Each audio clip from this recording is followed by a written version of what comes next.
Hello, welcome friends. दोस्तों, ये chapter का जो पार्ट है, पार्ट नंबर 3 है। देखो, हमने प्रीवियस पार्ट के अंदर दोस्तों ये पढ़ा था कि micro organisms as a friend क्या क्या हो सकता है। ठीक है। उसके अंदर दोस्तों हमने पढ़ा था preparation of curd, bread, cake, idli के अंदर माइक्रो ऑर्गेनिजम्स कैसे यूज होते हैं।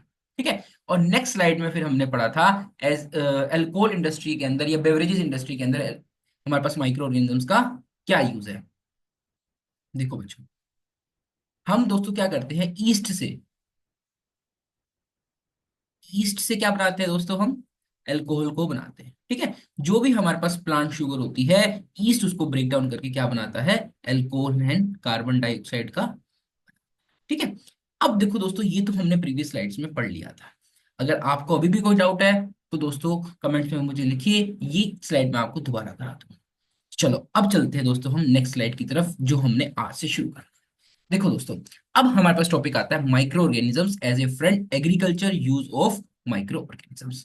All plant and animal need nitrogen, the gas that makes up to 78% of an air. Some bacteria and blue green algae are the only organisms that can take nitrogen directly from the air. देखो दोस्तों, जैसा कि आप सबको पता है, हमारे environment के अंदर 78% नाइट्रोजन होती है। उसके बावजूद भी प्लांट नाइट्रोजन को क्या नहीं कर सकता, डायरेक्टली यूज नहीं कर सकता। उसको एक बैक्टीरिया की रिक्वायरमेंट होती है, जिस बैक्टीरिया को हम बोलते हैं राइजोबियम जोबियम बैक्टीरिया। ठीक है, राइजोबियम। ठीक है, राइजोबियम बोलते हैं दोस्तों, राइजोबियम बैक्टीरिया। ठीक है। राइजोबियम बैक्टीरिया क्या करता है, एटमॉस्फेरिक नाइट्रोजन को नाइट्रेट के अंदर कन्वर्ट कर देता है। फिर इस नाइट्रेट को प्लांट यूज करता है for the protein and nucleic acid making के लिए। चलो देखते हैं इसके अंदर आगे क्या लिखा हुआ है। Some bacteria and blue green algae. Blue green algae बच्चों है क्या, ये भी बच्चों एक बैक्टीरिया है हमारे पास। Are the only organisms that can take nitrogen directly from the air. यही ऑर्गेनिजम्स है जो इन्वायरमेंट से डायरेक्ट नाइट्रोजन को यूज कर सकते हैं। These microorganisms convert atmospheric nitrogen into the compound of an nitrogen called biological nitrogen fixer. इसी को क्या बोलते हैं हम, नाइट्रोजन बायोलॉजिकल नाइट्रोजन फिक्सर्स बोलते हैं। जैसा कि दोस्तों मैंने आपको अपनी नाइट्रोजन साइकिल वाली स्लाइड्स के अंदर बताया है। चलो, thus they help in very useful for an agriculture as they enrich the soil with a nitrogen। अब देखो इन्होंने क्या करेंगे, देखो जहां पर बच्चे हमारे पास राइजोबियम बैक्टीरिया आ जाएंगे, वो क्या करेंगे, N2 को ब्रेक डाउन करके सोइल के अंदर NO3 नेगेटिव को प्रोवाइड करेंगे। अब NO3 नेगेटिव प्लांट एब्जॉर्ब करेगा और कुछ NO3 नेगेटिव बच्चों सोइल के अंदर रह जाएगा, जिसकी वजह से बच्चों सोइल की फर्टिलिटी क्या हो जाएगी, हमारे पास इंक्रीज हो जाएगी।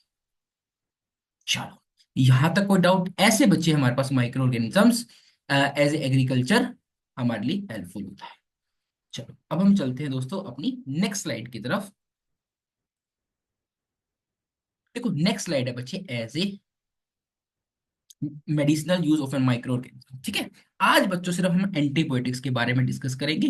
वैक्सीन के ऊपर बच्चों मैं एक डेडिकेटेड आपको एक वीडियो प्रोवाइड करूंगा, क्योंकि वैक्सीन बच्चे थोड़ा सा बड़ा और क्या कह सकते हैं इंपॉर्टेंट टॉपिक है। उसको हम अलग से करेंगे तो हमें और अच्छे से समझ में आएगा। चलो, पहले तो हम एंटीबायोटिक्स के बारे में डिस्कस करते हैं। अब ये एंटीबायोटिक्स क्या होती है, antibiotics are the produce by number of an microorganism that inhibit the growth of other microorganisms even at a very low concentration. Fungi and the bacteria are the important microbes producing a variety of antibiotics। देखो बच्चों, सबसे पहले ना आपको anti और biotics का मतलब देखना पड़ेगा। एंटी बायोटिक, एंटी का मतलब होता है दोस्तों अगेंस्ट। क्या होता है, अगेंस्ट। अगेंस्ट। और बायो का मतलब होता है बच्चों लाइफ। उस लाइफ के अगेंस्ट जो जाएगा उसको हम बोल देते हैं एंटीबायोटिक। देखो, अब सपोज करते हैं मेरे पास एक माइक्रो ऑर्गेनिजम्स ए है और दूसरा है माइक्रो ऑर्गेनिजम्स। ठीक है। अब एक एक केमिकल्स क्रिएट करता है, सपोज बच्चों मैंने उसका नाम दिया एंटी ए। ठीक है। अब देखो जहां जहां पर बच्चों मेरे पास क्या होगा, हमारे पास एंटी ए होगा, वहां वहां पर बच्चों हमारे पास बी टाइप का बैक्टीरिया एंटर नहीं कर सकता। और दोस्तों जहां जहां पर मेरे पास एंटी बी होगा, वहां वहां पर बच्चों हमारे पास एंटी बी नाम का सॉरी एनटीबी होगा, वहां वहां पर बच्चों हमारे पास ए टाइप का बैक्टीरिया एंटर नहीं कर सकता। ठीक है। अब सपोज करो बच्चों, अगर मुझे, ठीक है, ए नाम के बैक्टीरिया से इन्फेक्शन हो गया, ठीक है। अब ए नाम का बैक्टीरिया बी में तो आ नहीं सकता, क्योंकि इसने केमिकल क्रिएट करा हुआ है जिसका मैंने क्या नाम दिया, एंटी बी।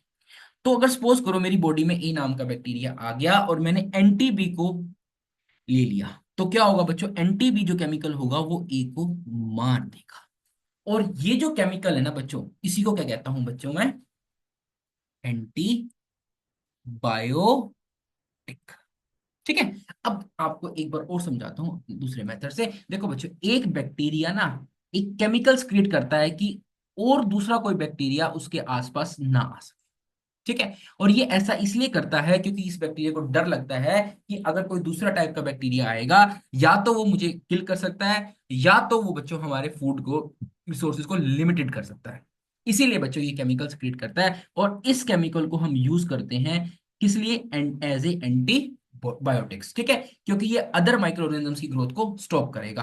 क्योंकि सपोज करो बच्चों, मुझे अगर किसी को भी मान लो टीबी हो जाता है, ठीक है। अब टीबी एक अलग बैक्टीरिया, और ये जो है हमारे पास बी एक अलग बैक्टीरिया है। अब ये बी टीबी को भी अपने आसपास नहीं आने देगा। सो हम इसका केमिकल यूज करते करेंगे, जिससे क्या होगा, हमें टीबी से आराम मिल जाएगा, या हमें इससे बेनिफिट हो जाएगा। अच्छा, अब आपके दिमाग में क्वेश्चन आएगा, सर क्या ये जो एंटी बी बना बाय बी बैक्टीरिया, क्या ये हमारी बॉडी के जो हमारे पास हेल्पफुल बैक्टीरिया है उसके लिए भी हार्मफुल है? हाँ जी बच्चा, ये उनके लिए भी बहुत ही हार्मफुल होता है। तो इसीलिए बच्चों देखना, अगर हम प्रोलॉन्ग पीरियड के लिए एंटीबायोटिक्स लेते हैं तो बच्चों हमें वेराइटीज ऑफ साइड इफेक्ट्स देखने को मिलते हैं। एक बात बच्चों हमेशा याद रखना, एंटीबायोटिक्स को डॉक्टर की एडवाइस से प्रिस्क्राइब्ड मेडिसिन ही लेनी है, और एक उतनी ही डोज लेनी है जितनी आपको डॉक्टर ने प्रिस्क्राइब करी है। ठीक है। क्योंकि कई केसेस में ऐसा होता है बच्चों, अगर हम इसके लिमिटेड कम डोज लेते हैं तो बैक्टीरिया उस एंटीबायोटिक से रेजिस्टेंस हो जाता है, उसको पता लग जाता है कि मुझे इस एंटीबायोटिक से कैसे फाइट करनी है। तो नेक्स्ट टाइम वो एंटीबायोटिक्स हमारे ऊपर बिल्कुल भी असर नहीं। इसीलिए इसको एंटीबायोटिक्स को हमेशा एक वेल क्वालिफाइड फिजिशियन की एडवाइस से ही लेना है दोस्तों। चलो अब हम चलते हैं आगे। Antibiotic obtain from an bacteria. देखो एंटीबायोटिक्स जैसे for example streptomycin, aureomycin, chloromycetin, ठीक है, ये कुछ एंटीबायोटिक्स हैं जिसको हमने किससे लिया, बैक्टीरिया से लिया। और नेक्स्ट हमारे पास हो सकते हैं बच्चे जो हम फंगी से करते हैं, पेनिसिलिन, ठीक है, पेनिसिलिन, और ग्रीसोफाइसिलिन। These are the antibiotics are used to cure the varieties of disease in human, plant and animal। देखो बच्चों, अब पेंसिलिन के बारे में कहूं तो पहले पेंसिलिन को किसने डिस्कवर किया था, अलेक्जेंडर फ्लेमिंग ने डिस्कवर किया था। और दोस्तों ये फर्स्ट एंटीबायोटिक्स थी जो अलेक्जेंडर ने फ्लेमिंग ने डिस्कवर करी थी, और ये अलेक्जेंडर फ्लेमिंग की एक बाय चांस डिस्कवरी थी। चलो, इसको भी ना दोस्तों मैं नेक्स्ट वीडियो में आपको क्लियर करूंगा कि इन्होंने अलेक्जेंडर ने कैसे बाय चांस डिस्कवरी से इतनी बढ़िया एंटीबायोटिक्स का डिस्कवर करा, और कैसे इस एंटीबायोटिक्स ने वर्ल्ड वॉर 2 के टाइम पर अमेरिकन सोल्जर्स की हेल्प करी। चलो अब हम चलते हैं दोस्तों नेक्स्ट स्लाइड की तरफ। आई होप आपको स्लाइड बड़े अच्छे से समझ में आए। चलो अब देखो बच्चों, क्या रोल होता है इन्वायरमेंट, सॉरी, माइक्रो ऑर्गेनिजम्स का इन्वायरमेंट के ऊपर। देखो, ठीक है, हम ना बच्चों माइक्रो ऑर्गेनिजम्स को स्कैवेंजर्स भी कहते हैं, स्कैवेंजर्स भी बोलते हैं। ठीक है, स्कैवेंजर्स भी बोलते हैं। स्कैवेंजर्स क्या होते हैं बच्चों, जो इन्वायरमेंट को क्लीन करते हैं। ठीक है, सपोज करो बच्चों आपके आसपास कोई एनिमल डाई, स्मॉल एनिमल है, तो बैक्टीरिया क्या करेंगे बच्चे, उसके ऊपर आएंगे, ठीक है, उसको ईट करेंगे। ठीक है, उसमें जो ऑर्गेनिक मैटर है उसको क्या करेंगे, इनऑर्गेनिक के अंदर ब्रेक डाउन करते हैं। ठीक है। अगर ये माइक्रो ऑर्गेनिजम्स या कोई भी ऑर्गेनिज्म आपके आसपास रहता तो ये फाउल की स्मेल क्रिएट करता। ठीक है, फाउल स्मेल क्रिएट करता, और फ्लाइज बीज वगैरह भी बच्चों यहाँ पर आकर हमारे पास, सॉरी बीज तो यहाँ नहीं आती, फ्लाइज आ सकती थी, मॉस्किटो आ सकते थे। ठीक है, और वो क्या करते दोस्तों, हमारे को हार्म कर सकते थे। सो ऐसे माइक्रो ऑर्गेनिजम्स बच्चे हमें ऐसे, सॉरी, माइक्रो ऑर्गेनिजम्स हमें क्लीनिंग ऑफ द इन्वायरमेंट से भी, क्लीनिंग ऑफ द इन्वायरमेंट करके हमें अदर डिसीज से भी बचाते हैं। Microorganisms like bacteria, fungi bring about the decay of the dead plants and animal, both plant and in water. They act on it, dead plants and animal convert various complex compound into a similar inorganic compound. जैसा मैंने आपको बताया ना, organic compound को किसके अंदर करेंगे, various inorganic compound को। और देखो ये इनऑर्गेनिक कंपाउंड कहाँ चले जाएंगे, ये चले जाएंगे सोइल के अंदर, और फिर प्लांट इसको एज ए यूज करेगा, उसके लिए क्या बन जाएगा, ये मैन्योर बन जाएगा। ठीक है।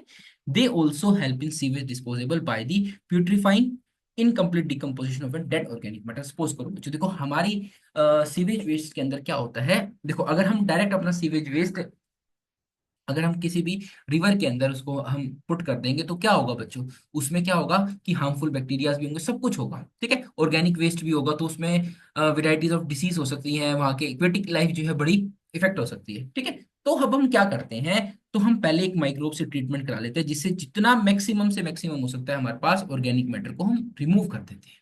ठीक है, जिससे वहां पर रहने वाले बैक्टीरिया इक्वेटिक लाइफ को हार्म जो है वो बहुत हद तक कम हो जाता है। ठीक है, और ऐसे ही बच्चों हम माइक्रोब को यूज करते हैं किसके लिए, सीवेज ट्रीटमेंट प्लांट के लिए।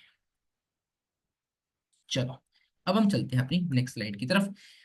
नेक्स्ट स्लाइड, चलो बेटा, आज तो हमने यहाँ तक 3 यूजेस पढ़े इसके। फर्स्ट यूज था हमारे पास जो आज हमने पढ़ा एज एन एग्रीकल्चर।